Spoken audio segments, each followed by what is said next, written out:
This video is on how I ended up this way.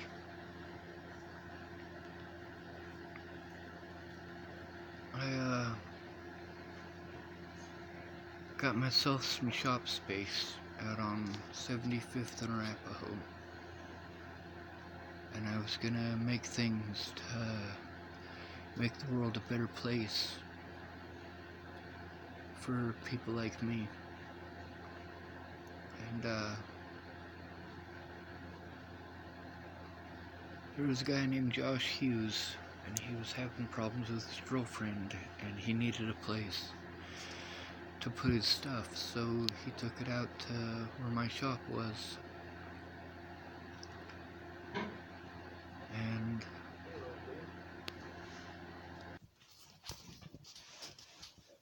so you're good.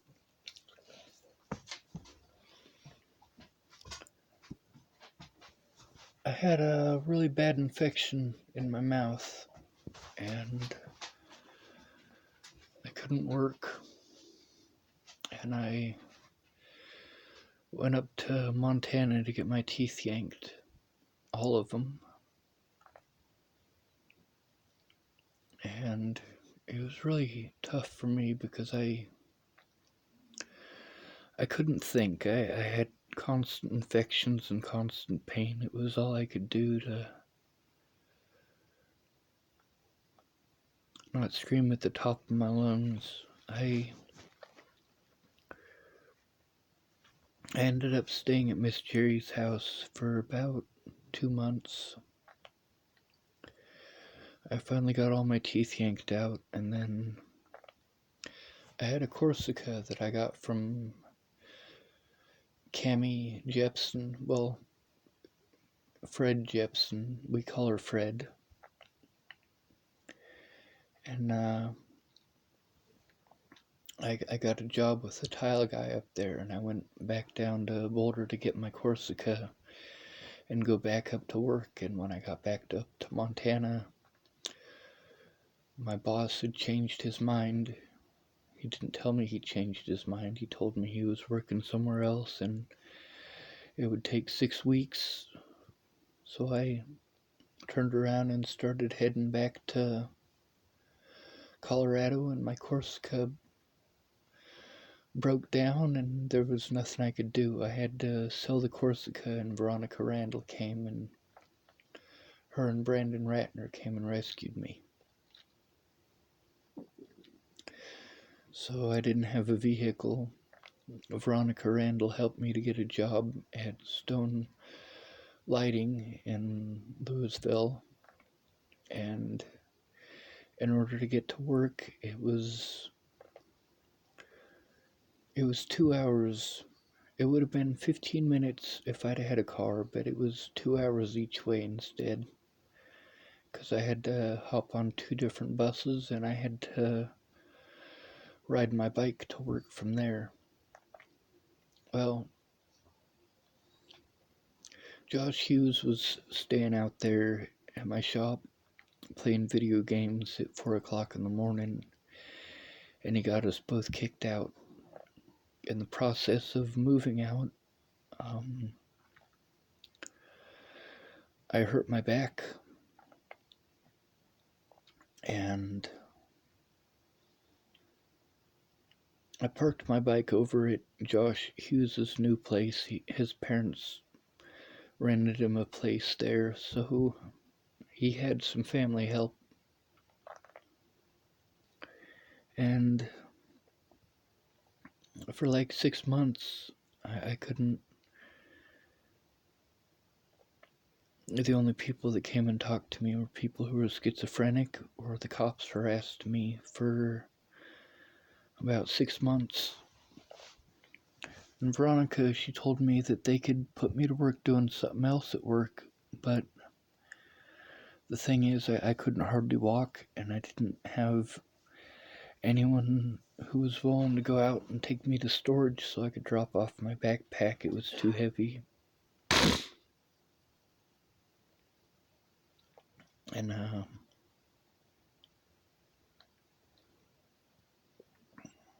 That's when I started getting suicidal and begging people to kill me. It was actually specifically over Veronica Randall and texting. She wanted to do my taxes to do something nice, but I couldn't. I had to wait for Jesse to get there. He was the manager at the Cheesecake Factory before I could get those W-2s. Now, she had tried to tell me that I could go to work at Stone Lighting doing something else, like office work.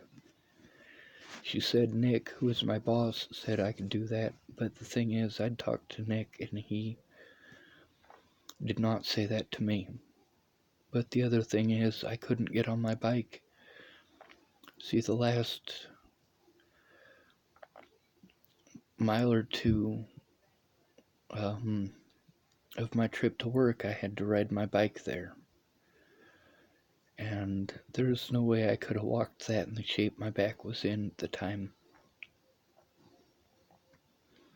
So Veronica was pretty mean to me about that. Then she was pretty mean about the taxes. And then she was pretty mean about the fact that I wasn't using the bike. I mean, these are all things that are beyond my control at this point. I can't do anything. Veronica, please stop being mean. Please call me instead of being mean to me and texting the same thing over and over and over again. The taxes, the bike, the taxes, the bike. Veronica, please stop and call me. Obviously, if I can text, you can call me. Finally, she called me, and instead of pretending I was a human being, she just screamed at me at the top of her lungs.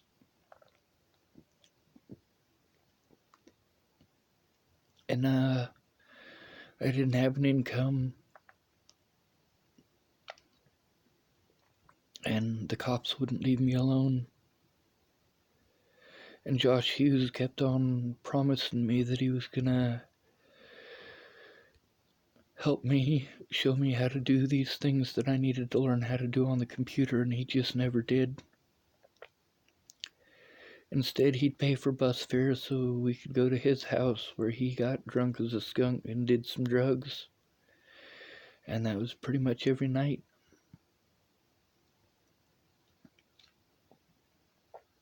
And I needed help. And Veronica wouldn't talk to me. She wouldn't even try to understand. And Josh, he wouldn't try to understand. He was too busy getting fucked up. Nobody else cared. Russell Huggins, he helped me to pay my rent at the shop, or at the storage facility where I took my stuff, but I couldn't afford it. I was suicidal, and I've been suicidal ever since. I needed my friends, I needed some help, I needed my family to care. Veronica had Brandon. Josh had his parents and his girlfriend. That's where all their money went. Veronica didn't owe me anything, but Josh sure as hell did. And I couldn't take care of myself, and the cops wouldn't let me sleep. And my backpack got stolen by a homeless man. A homeless man who knew that I slept behind the dumpsters behind the pedestrian shop.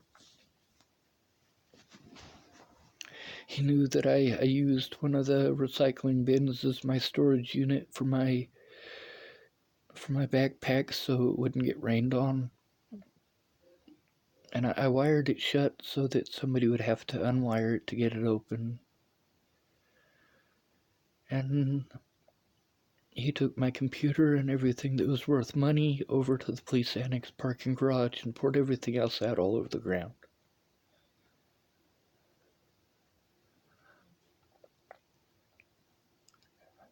I needed help.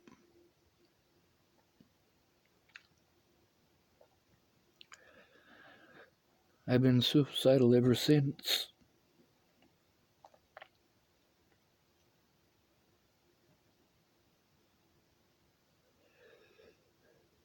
When Natalie was my friend, it made it better.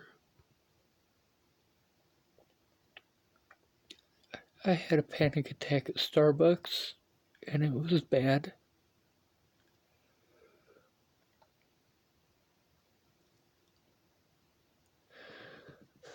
One of the ladies there, her name was Nicole, and she hooked me up with a computer. I did have it for a while, but everything gets stolen when you're homeless, or it gets ruined by the weather, or homelessness just fucking sucks.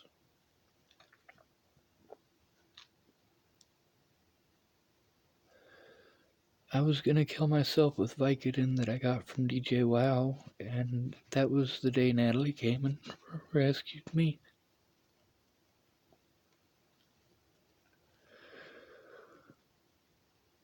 She made my life better.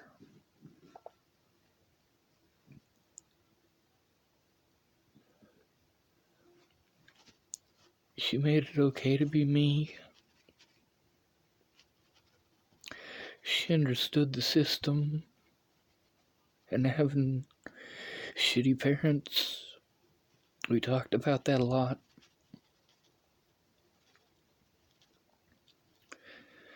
Natalie Bollinger and Maddie Boa, they saved me.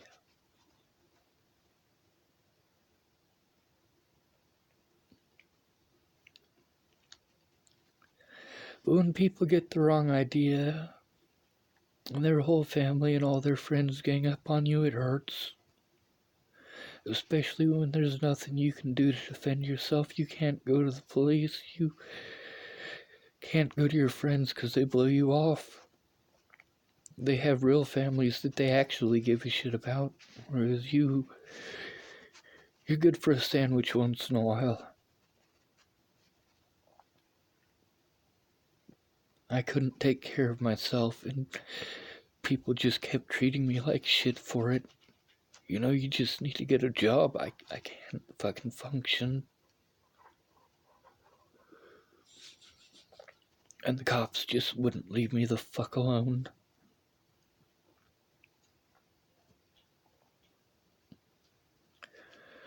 I hurt my back on October 18th of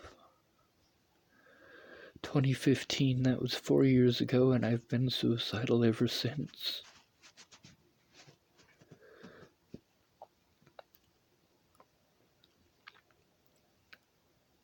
Natalie gave me reason to live. And then when she wanted to die, I went there because she needed a friend like me.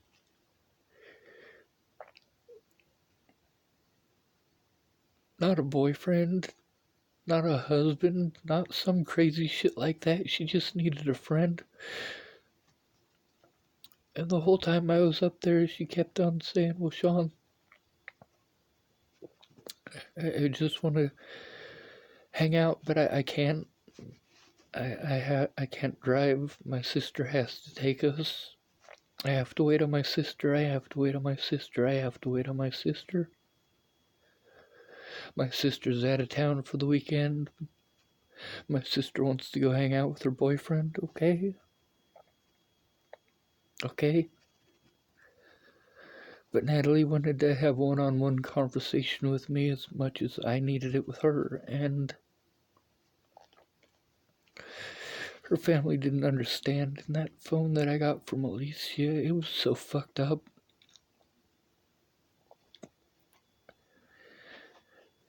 And Tyler gave that kid my phone number.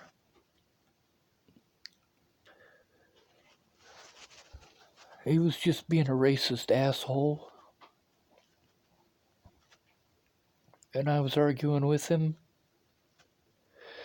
And I was arguing on Facebook. I just needed a friend. I needed to not be stranded and overwhelmed. I got dehydrated.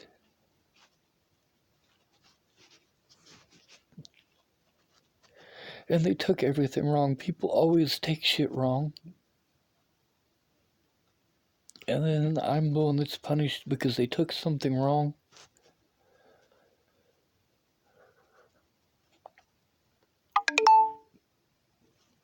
I needed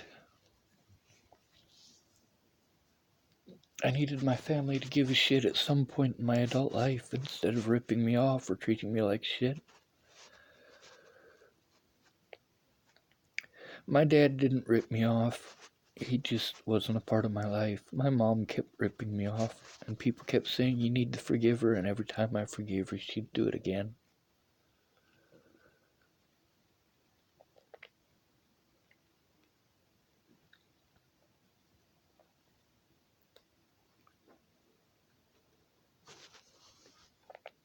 Natalie made my life worth living. I was still suicidal while I was in Virginia.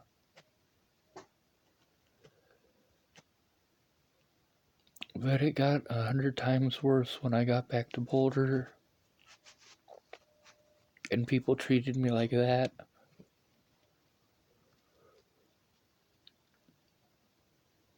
And then, when she died, it got 1,000 times worse than that.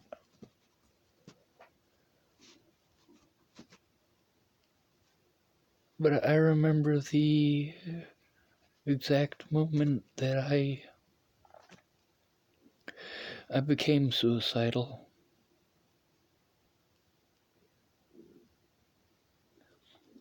After 2 weeks of Veronica Randall being a bitch and texting, she called me up, and I was hoping finally, since she finally called, maybe I can talk to her and explain it. And I didn't get to. She was busy screaming at me at the top of her lungs.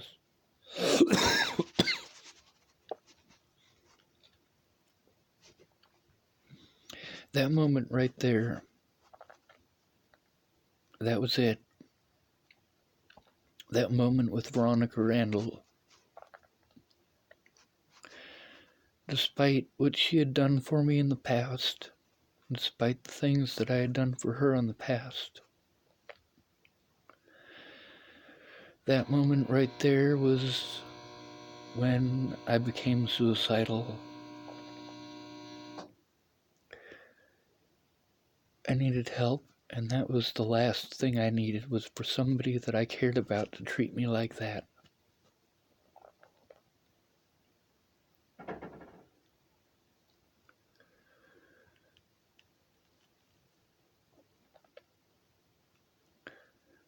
Veronica Randall, in specific, over that whole texting situation and that screaming on the phone that day, that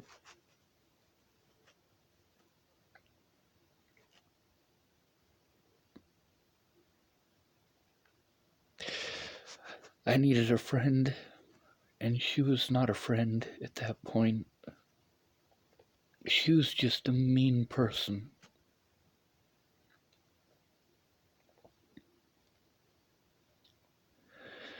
And I've been suicidal ever since. I couldn't take care of myself. I couldn't do the things that she was asking me to do. And she treated me so insanely cruel.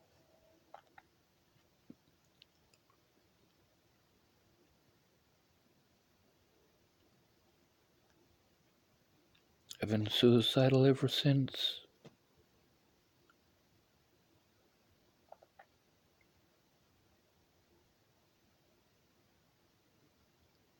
She took everything in texting so completely wrong, and I kept begging her to call me.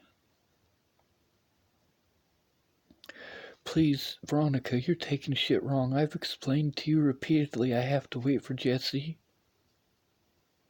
My back is too fucked up to use that bicycle.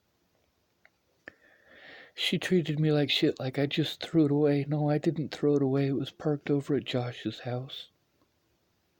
I couldn't use it anyway. I couldn't get on the thing.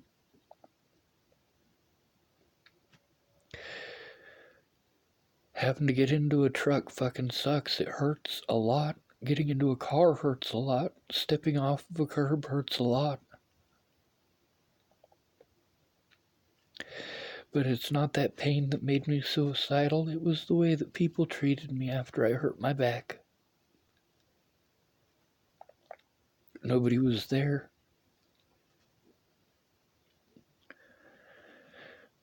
except for Natalie Bollinger and Maddie Boa. They were there.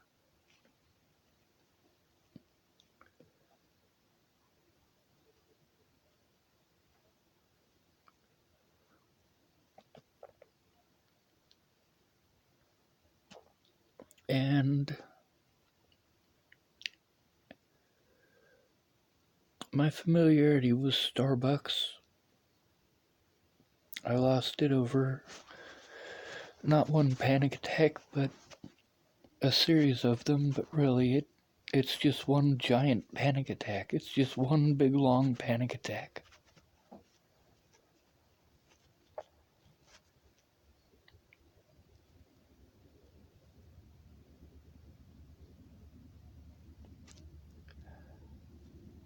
After Natalie died, I let Veronica back into my life and she did the same thing.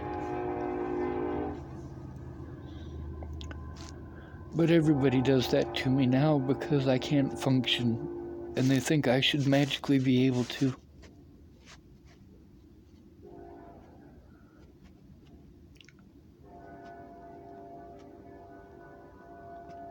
Drugs don't fix this. When I needed someone to understand, I got so much hatred out of Veronica Randall.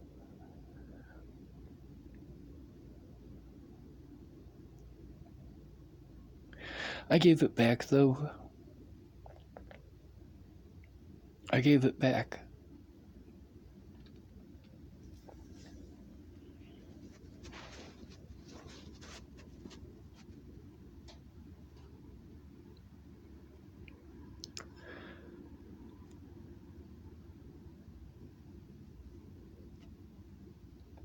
I can't take care of myself now, and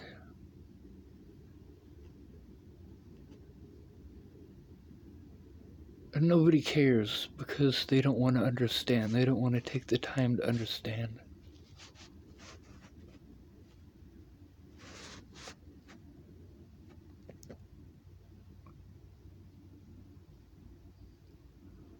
I knew I was going to lose all of my friends over this panic attack when I was stuck outside of Natalie's house, Natalie's mom's house. I knew they were going to take it wrong. I knew I was going to lose all my friends because they don't understand.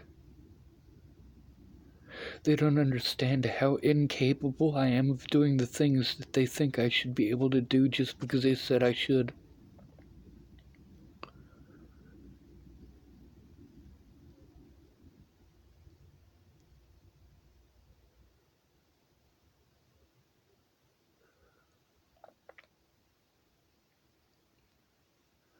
I tried really hard,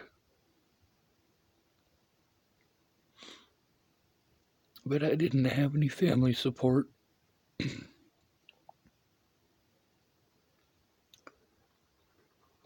I never have. It's always been my friends who took care of me the way that family would, except I'm not family, so they